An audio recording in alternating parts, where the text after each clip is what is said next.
Okay, it is still April 30th, and this is Senate Institutions, and we have Commissioner Murad here, and the item we're going to discuss is H550, an act relating to gender equity within Vermont's correctional facilities. Thank you for being here, Commissioner. My pleasure. Thank you for having me, Madam Chair. And we've had a lot of testimony. We're not quite at the point of voting. We don't expect to vote today. But we did have some questions that came up. Most recently, we received information yesterday from a women's group regarding the safety of women in the prison from being reduced if trans women who still have genitalia are there, and that there have been rapes, just general or alleged rapes in the United States. So we talked a little bit about that previously, but could you just speak to that concern? Sure, please. John Murad, Commissioner for the Vermont Department of Corrections. Thank you for having me. I can speak to H550, and I can certainly reiterate both concerns and support for it that I expressed when it was being developed in the House in the HCI committee. With regard to your specific question just now around sexual assault perpetrated by transgender women against women in correctional facilities, I am grateful to say that I have no knowledge of any such occurrences in our Vermont facilities. We do endeavor. There are numerous carve-outs around safety in H550 and in our existing policy. I want to be clear that I signed it. It was one of the earlier pieces of policy that I signed in the Vermont Department of Corrections. I've been in the role now for just over 7 or 8 months.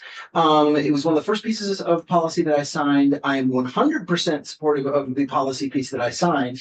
And I believe that gives us a lot of those same kinds of caveats and carve-outs as well with regard to safety. While we do wish to prioritize the identity of anyone who is in our custody and be sensitive to those identities, be respectful of those identities, and certainly make certain that we are always treating people with the dignity that is inherent in them as human beings, we do carve out safety issues. If we had a transgender woman whose offenses were sex assaults against women, whose size and violence made that person completely unsafe for our women's facility, that person would not be in our women's facility, irrespective of that person's identity or preference.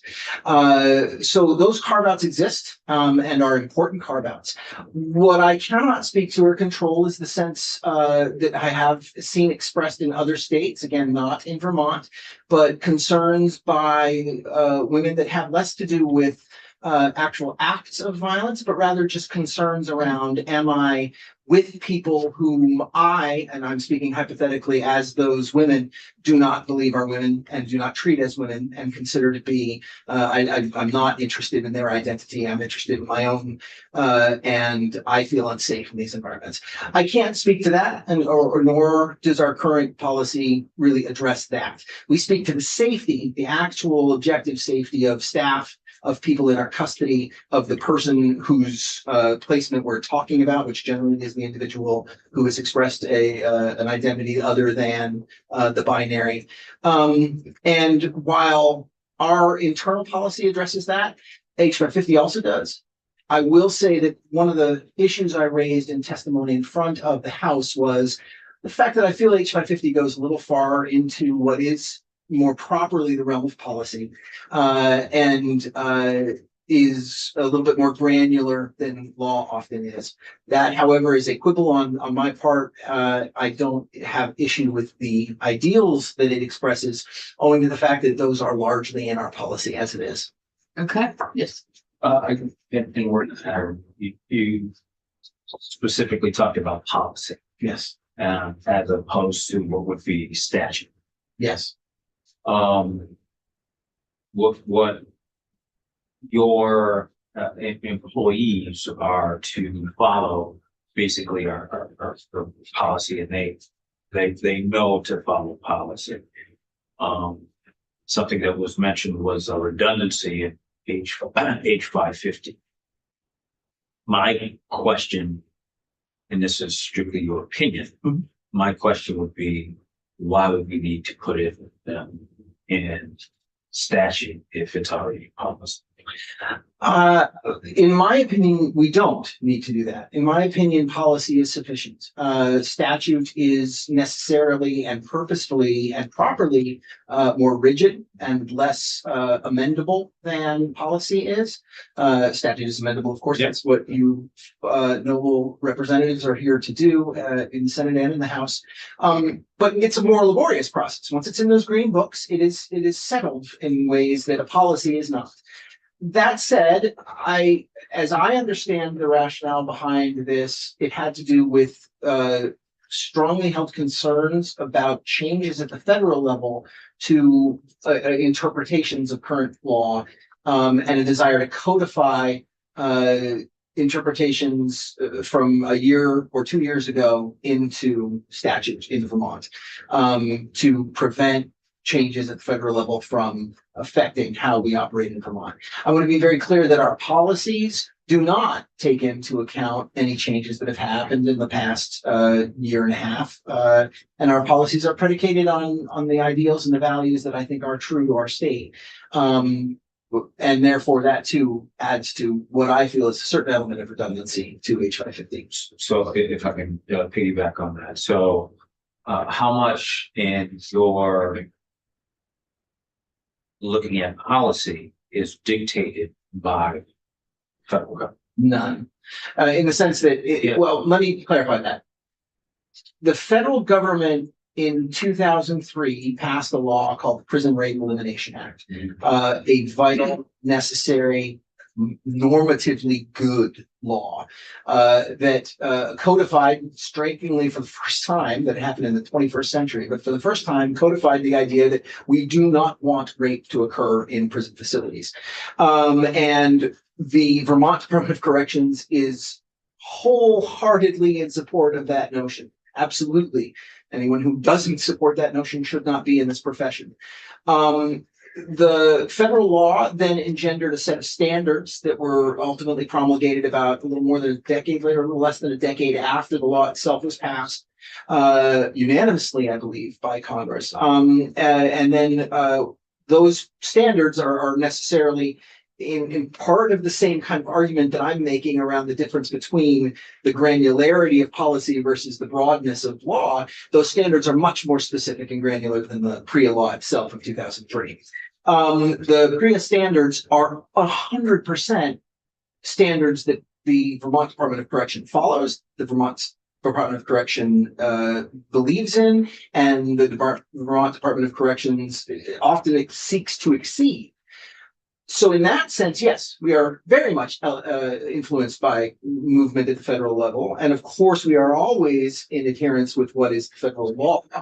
I think, not to be too cagey about it, what has happened is that on specific issues, particularly around identity, the current federal administration has articulated positions that are different than the positions that Vermont believes in, including the belief in the federal government today that there is only a binary and that the other elements of identity are not as important when it comes particularly to placements, etc.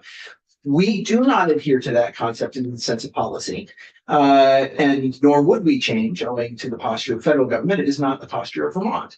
That said, the idea of encoding that, I think, is a component based on my participation as a listener and as a witness at times in the House deliberations. I believe that to be a component of the rationale. Thank you, Madam Chair. Okay, thank you. Yes. And you touched on this a little bit, but are codifying the PREA standards as well as the gender identity policy. Mhm. Do you see that ever having any conflict with, I guess, any interaction you might have on the federal level, whether that be funding detainees, and I think you only have federal detainees, right? That's correct. Well, no, we have sentenced individuals who were sentenced sentenced for individuals. federal crimes and in our custody. So in that realm, do you see that the codification of this being something that causes any issues for you in that realm? And secondly, operationally, do you see the codification of the policy and the PREA standards being something that will impact your operations? So These are completely separate issues. I'm sorry. they are, no, that's fair. With regard to the first, does it change the way in which we deal with or house federal detainees or federal sentenced individuals? The answer is no. We have always and will continue to house those individuals and control those individuals by our own standards and not by standards that are articulated by the federal government outside of contract. We do have contracts with the federal government around detention, et cetera. But those do not prevent us from moving individuals as we feel necessary, or at a minimum, giving the federal government an opportunity to remove the person from our custody if we disagree with how this person is going to be housed. And so, as a hypothetical, were a person to come with an identity, were a person to come to us with an identity other than that person's birth sex, and were we to agree that the best place to house that person is in the facility that comports with the person's current identity, and the federal government says there is no such thing, we would be in a position of saying, well, that is where we will house them. And if you do not want that, you may remove that person from our custody. That is how I would envision it working as far as my understanding of this goes. And I'll confess, I have an entire, there's 1,100 people who work for the Department of Corrections, many of whom have far greater knowledge about our operations than I. And I am always beholden to them and always willing to alter based on their understanding of best practices and policies. But my understanding is what I just articulated. So that's the first question. The second question had to do with, does this, and then also, I think there have been, I know that from policing, and I was previously the police chief in Burlington, Vermont, and there were questions there around fair and impartial policing and whether or not the fair and impartial policing standard that was asked of Burlington, that was different and more stringent than the fair and impartial policing policy that was asked of the state, would potentially put us in a position of having financial loss with regard to grants or federal monies. That happened in 2020. It was actually one of the very last things that happened just before the pandemic. And the city council of Burlington adopted that more stringent fair and impartial policing policy against the recommendation of the mayor and the police chief. I was the deputy chief at the time. But we never did find out whether or not the government would say we're going to withdraw funds owing to these tweaks in language. And then the government changed the pandemic hit, and then the government changed not long after that. Is there a possibility of that? It is not as explicit as it is in the federal law with regard to police and the interactions. And so I'm not worried about that concern, overtly worried. The second part of the question, forgive me, could you re-articulate it? Just in general, the codification of the policy for gender identity and the PREA standards, right? Or operationally, you see that having any sort of impact on? I do. I feel that encoding the older PREA standards, that is from a year and a half ago, runs the possibility that the PREA standards could improve in certain ways. There is nothing to say that the current, while on this particular issue, the current administration is at odds with the ethos of the state of Vermont and with the Vermont Department of Corrections, there may be other ways in which it is not, in which it may be more forward-thinking, or over the next year or two, it could become more forward-thinking around perhaps issues of surveillance or issues of technology. As an example, the H550 uses the term in its listing of the parts of the of PREA that are meant to be sort of adhered to and encoded in statute. It talks about assessment and use of monitoring technology, whereas the current language for that is, my apologies, I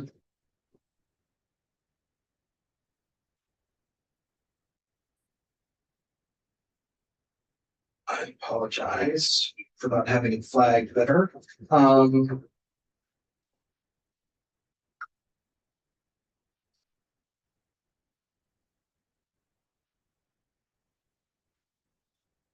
upgrades to facilities and technologies. So again, the older version is assessment and use of monitoring technology.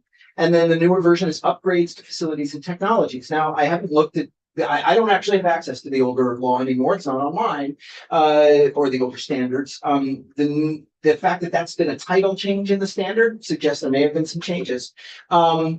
But they also suggest changes that are a little more broad in sensibility, at least the title. Again, I don't know the content beneath that particular subpart. What I mean by that is simply that by saying we are now going to adhere to this version from an earlier law, we could put ourselves at a disadvantage should new versions of those standards actually become better in ways that we find measurable and demonstrable. Those would be things that we would inevitably adopt in policy anyway. Certainly, if the new PREA has additional ideas that don't run afoul of the older ideas, then we would say, all right, let's do both of these things, or let's do this. But I still think it puts us at a disadvantage to have it encoded in that way. That's interesting. I didn't realize that the PREA standards that are here are outdated. These are the titles of the subpart as they existed in, I believe it states in the law, as of January 1st, 2024. Right. And in going to the website just today, when I looked at the same statute, which is 28 CFR Part 115, Subpart A, Standards for Adults in Prisons, the listing is largely the same, but there are slight differences in the titles that are currently online. For example, the section we were talking about here is H550, and I'm looking at the as passed by the House without the red line throughs. So does that the unofficial version? Is that how it's titled? It is the unofficial. Thank you. So on the unofficial version, it is on page 9 of 14, and it is specifically line 21, which is listed as section 628 BSA 820A8. And on the online source, it is 28 CFR Part 115, Subpart A, Section 115.18. I believe those two comport with one another based on how they fall in the list that is otherwise similar or even unaltered. But there is a change there. So if that is not a change that has occurred since 2024, then I apologize for my error, but I believe it to be the difference. What got my attention was the monitoring technology and just how technology can be used in very harmful ways. So it's just important to have protocols on how you keep any sort of documentation. And I don't know if that's part of this. I think this primarily has to do with the placement of cameras, et cetera, in ways that allow PREA both to be, in order to ensure that PREA standards are met, and also to ensure, well, both camera angles so that there's maximum coverage, Okay. and that there are rules about who can and cannot view what is captured by camera. And now I'm seeing there's data storage, publication, and destruction. That is, and then that would be considered data, right? Yes. Okay.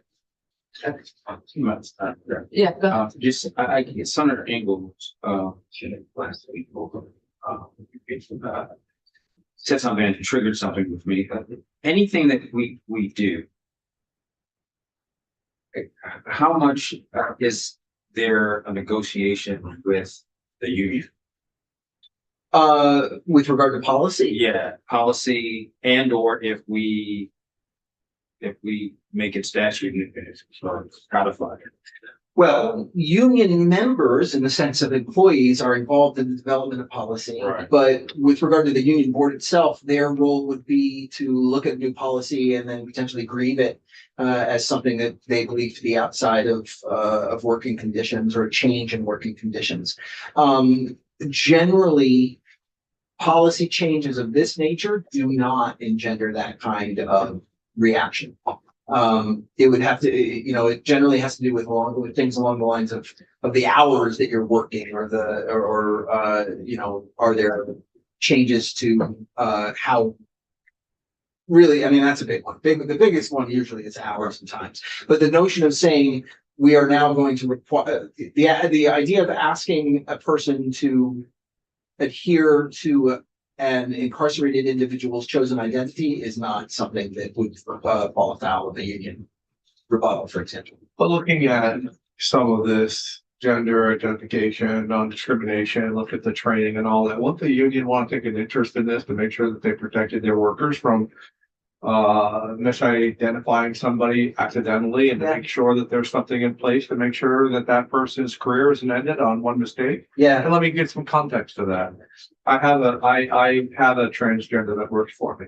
So the other day we're having a conversation and I'm misgendered. And I said, I apologize deeply. I hope that didn't offend you. And her answer was, Russ, I do it to myself all the time. Don't worry about it.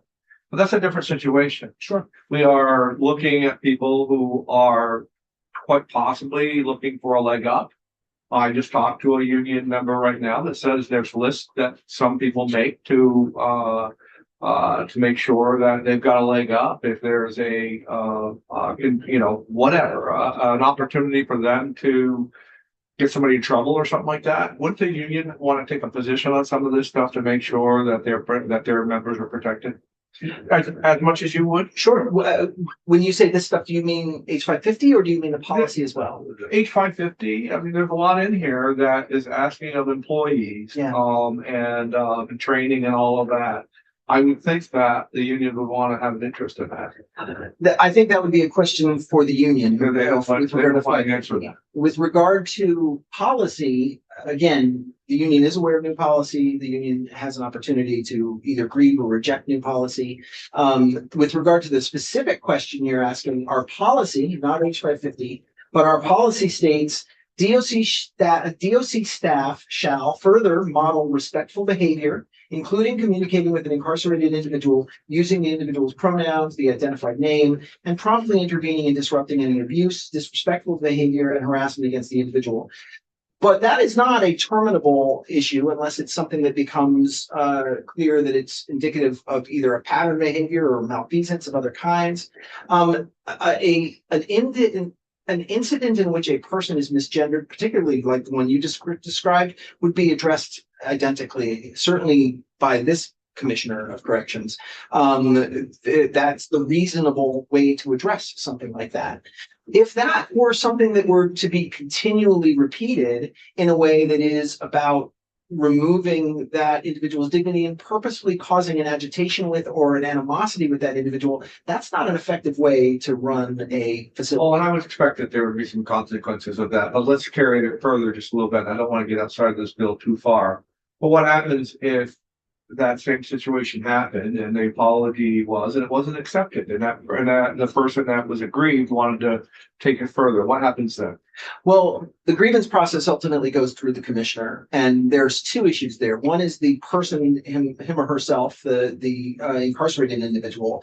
And while that individual may continue to bear a grudge, I can't control that. What I do control is the grievance process. And if that individual's grievance is adjudicated to be one of a good faith error on the part of the employee and not, again, a pattern of behavior that is designed to create animosity or agitation, then I'm sorry that incarcerated individual feels aggrieved, but that is not a grievance that will be upheld. Similarly, that would not be a disciplinary outcome that would be upheld. It might result in a reminder. If it's repeated, it could result in greater levels of progressive discipline, including oral reprimands reduced to writing or written reprimands. And then ultimately, I mean, if this is a constant issue, then that could ultimately be something. Oh, I would start that it would be. I want to protect when we have a retention problem. I want to make sure that workplace protections are something that we absolutely positively hold dear, especially as myself owning quite a few businesses. I want to make sure my employees are always protected in such a way, and that somebody isn't purposely having a leg up to them to cause them harm. Yeah, I feel the same, sir. Although I also would say that, as you probably do as well, I do have a balance between my employees and what in the private sector would be customers, right? They're not customers, they're not always right by any means. But the people who are our so-called perhaps clients, those in our custody, we owe certain protections to and wish to make certain they are safe and protected as well. So that balance is what's at play here. A good faith single error, or even, it's the second time. I mean, this is an older, to use a stereotype that could potentially be likely. This is an older employee who's having a hard time with this kind of thing, and it's not the first time. But none of these are indicative of animosity or of animus. We're going to treat that differently than an employee who's purposely antagonizing an individual who is allowing the beliefs that are that employee's right to hold to intrude on the workplace where we have a right to enforce standards of conduct. We're not going to allow that employee to continue to act in that way. So I just have a follow-up question then. So in the conditions and the results of the conditions that you just mentioned, would the department's actions change after 550? Would there be a difference in how the employees would be potentially? I don't currently believe so, but I will acknowledge that it's possible that the codification of law becomes a little bit more strict than a policy and removes some of the flexibility that I'm currently describing as a prerogative of the commissioner, myself in this case, but not forever by any means. I mean, it'll be some other person at some other point. I do think that the law removes a little bit of that flexibility. But in a specific way, I haven't seen that. I would have objected to something like that if that really did completely limit, or if it created a situation where a single, for lack of a better expression, slip up of the nature described by the senator would be something that was expected to have a zero tolerance terminable policy. That would have been unacceptable if we'd seen that in the development of this proposed bill. Thank you. So, I got just a couple of questions, Commissioner. Is there a problem Maybe in corrections right now? Is there a problem? I'm shaking my head. That's a good question. That's we have many problems and many challenges. I mean, with respect to no. this, I know. I do not believe so. I do not believe that this is a problem that we currently I have. didn't gather that from your Yeah. testimony. No, I was shaking my head. Yes, but I was shaking my head because that was a great question. I didn't want that to be misconstrued. And personally, I agree with you in terms of there's a lot of difference between something that's in law and something that is in rules. Rules are much easier to change and to adopt to changing situations. And so, and I always, when I look at something that comes in front of us, is what's the problem we're trying to solve? And I'm not one who thinks we just need to create laws for the sake of creating laws. We need to create laws to fix problems. So, and I think you've been asked, and I think I understand your answer. From your perspective, what's in here basically is what you're doing by policy, and you're not seeing that putting this in law is going to make any significant changes to policy or how things are actually being done currently. That's correct. I'm still questioning what I'm doing this game. well, we can talk to the folks who proposed it, which you've referred to that, basically just saying that there is concern that if the federal policy changes or the federal law changes, that would provide less protection Well, not necessarily. than it could provide. And rules could change to adopt to still maintain more stringent rules than what the federal policy requires. So I don't see that a change in federal law, unless the federal law absolutely says you shall do X, would impact that. And if the federal law does say you shall do X, we will have to adopt to the federal standards. So I don't know that really changes things. That's just my opinion. He's the lawyer, she's the lawyer. I do, I mean, yes, I'm recounting my understanding of the deliberations of HCI as I was in attendance. I certainly don't want to No, you're try to express for the Of members course. of the committee Right. what their thinking was. Right, right, and we can have them in. But if Hillary could speak to what Senator Benson just described, that would be helpful. Well, for the record, Hillary Cheddarings for the Office of Legislative Counsel.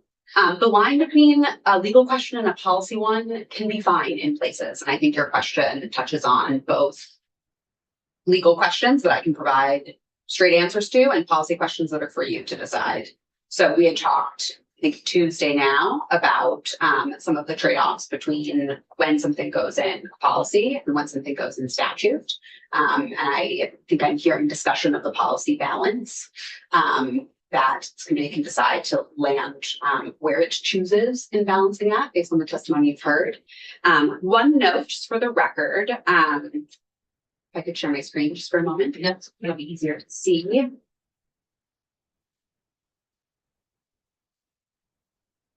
I think the committee's discussion has moved away from this, but just to note, in case it moves back in future. We're looking at the Code of Federal Regulations website. So this is a good way to look at federal regulations and how they've changed over time. So in talking about the PREA standards, which are federal regulations, you can use this fantastic website to compare what is in effect on a certain date versus what there is today. So I think the commissioner wanted to flag the possibility that this subsection 115.18 may have changed since January 1st, 2024. It has not. It sounds like the bill used a different paraphrase in the title of the chapter. Very easy to match them identically if that's the intent. So just to note that in that particular example, it has not changed. But the point certainly stands that we discussed on Tuesday, and I think testimony today has flagged again that this could change in future, either in ways that might align with the current policy of the department or the intent of the legislature or not. So there is always that challenge in pinning law to other law in effect at a certain time that it can't predict in which direction or how that law might change.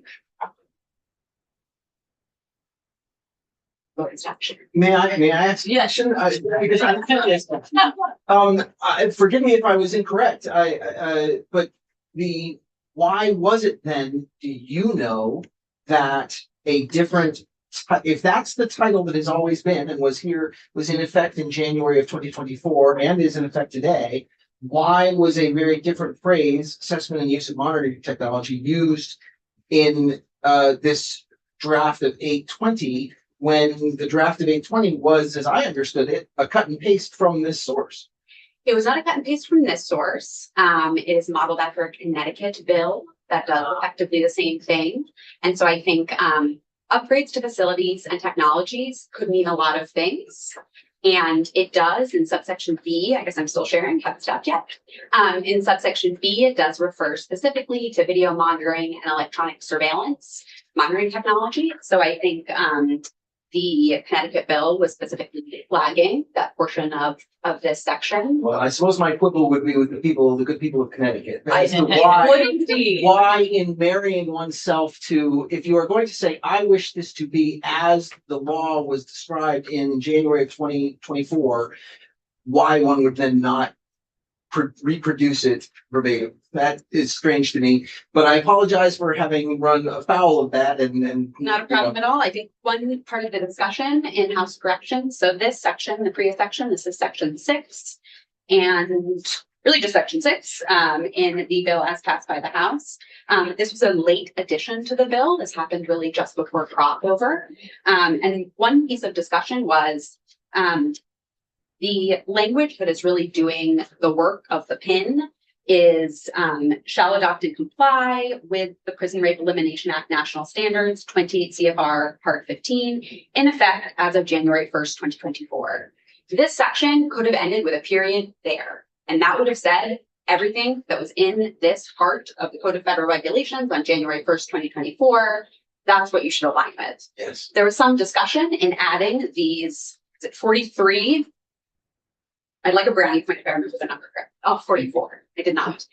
In listing these 44 subdivisions, there was some discussion around if that's not adding kind of substance, what is the effect of including it, or why might it be useful to include it? And there was some testimony by advocates in front of House Corrections that suggested that when their clients or constituents or stakeholders are reading bills or statute, having a cross-reference with no keyword or description of what that means makes it kind of hard to read the statute. If it had ended right after January 1st, 2024, the average non-lawyer, great decision in life to not become a lawyer, reading the statute is going to say, okay, I don't know what CFR is. Like, what are you telling me here? What does this do? So House Corrections ultimately decided, I think in part based on that testimony, that including those subdivisions was a useful way to at least kind of flag, here are the kinds of things that these standards try to do, and here are the kinds of topics that they touch on. Yes, I do recall that. I believe that I equated the inclusion of the subheadings as the equivalent of saying we are going to use To Kill a Mockingbird as a primary text and then listing all the chapters as well, as opposed to simply saying To Kill a Mockingbird. Or maybe it was Moby Dick at that time of the testimony. I've read one, but not the other, I'll admit. Interesting. So to the extent that it has not changed, I apologize for that inaccuracy. But to the extent that it could, and that we are nevertheless adhering to one that could evolve in ways that we actually wish to adopt or to adhere to, I maintain that. Okay. However, if it goes the direction that folks, at least in the House, are concerned about, then it would be helpful to have the previous language.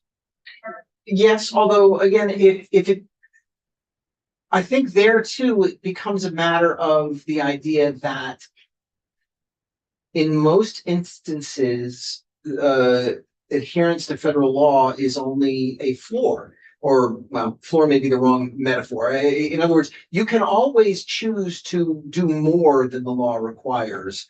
And if the law says there's a binary, for example, we are still within our rights to say that is not the policy of the department. It is the policy of the department that there is a sexual binary, but there is not a gender binary, and therefore we will look at that topic as necessary. And so, could there be other examples? There could. I don't really want to go too far afield trying to hypothesize about them. No, and that's the example that we're using, because I believe that's a large part of the intent. Yes. So that's very helpful to know. Okay. And if you've said that already, sorry, but Nope. It's actually helpful to have things said multiple times. Okay, thank you. Thank you, ma'am. And then do we have other questions? Other comments? Thank you. Okay. So I think we'll just move on to the next item. If that's good with everybody and okay with the commissioners? Well, so that we could take a little break, but and I hope you were aware of this, but governor appointments, we were going to talk to you about your appointment. No, I was not aware of that. Okay, then maybe we should do that at a time that you would be aware of it. I think that would be better. What does it mean? What it means, so it's basically us just asking you questions about your experience, and it's similar to an interview. Sure. But you should be prepared for it and not. I mean, I'm happy to talk about if you mean discussing the past several months, that experience, I'm happy to talk about that. If you mean discussing how the appointment occurred, I would obviously want to speak to the governor about how to describe all that. No, our job in no, thank you. Our job in this committee is to present your confirmation to the Senate because the Senate confirms. And so in order to do that, we have basically an interview with you. Sure. But I think we should have it when you're. I'd be happy to talk about that now. I don't know that there's any prep that I would do. Okay. It's the life I've been living for the past 8 months. No better preparation. It's for everything before that too. Okay. The Senate has to confirm your appointment, so it's your entire career that Okay. really should be going over. And I haven't done it, but I know the folks Right. on the floor. It's, you know, we've gone to this college and all of that. It's Right. It'd be helpful to have a bio. Like a resume bio. Yeah, so let's. I'm happy to provide a resume like that so that you can go over it. Obviously, the last several years, my life was pretty public, and I wrestled with whatever sort of Never heard of you. skeletons there are or not. Yeah, right. And that too is the life that I've lived. So I'm prepared to talk about that as well. But I'm happy Well, to I provide you appreciate that that. documentation Okay. first, and then Yes, we can make another appointment. I think that would be great. Okay, thank you. Yeah, thank So you. we'll schedule that. I'm sorry that I didn't realize that was a component. I'm sorry we weren't clear. Is it in your communication? So. Sure, it was. So is there anything else from the committee for today? Okay, we are adjourned. Oh, I'm sorry. Do you want to mention something about the Capitol bill? Oh, sure. Airline still. Good. You still alive? Any? Yes. I mean, just pop it together and not break things. And actually, I think the color coding isn't worthy of. No, I just wanted to Something. give you a 30 seconds update. Senate appropriations did meet while you were reading here. Thank you, Senator Harrison, for joining that committee for a couple minutes. They met, they looked through the bill that had one tiny amendment, which I think Senator Harrison you know about, which was reinstituting the committee for the special planning For the state house, state right. house planning stuff. And then they voted it out 7-0. So Perfect. in theory, it'll be on the calendar tomorrow and then the Senate floor Tuesday, Wednesday. Great. So that was my update. Thank you.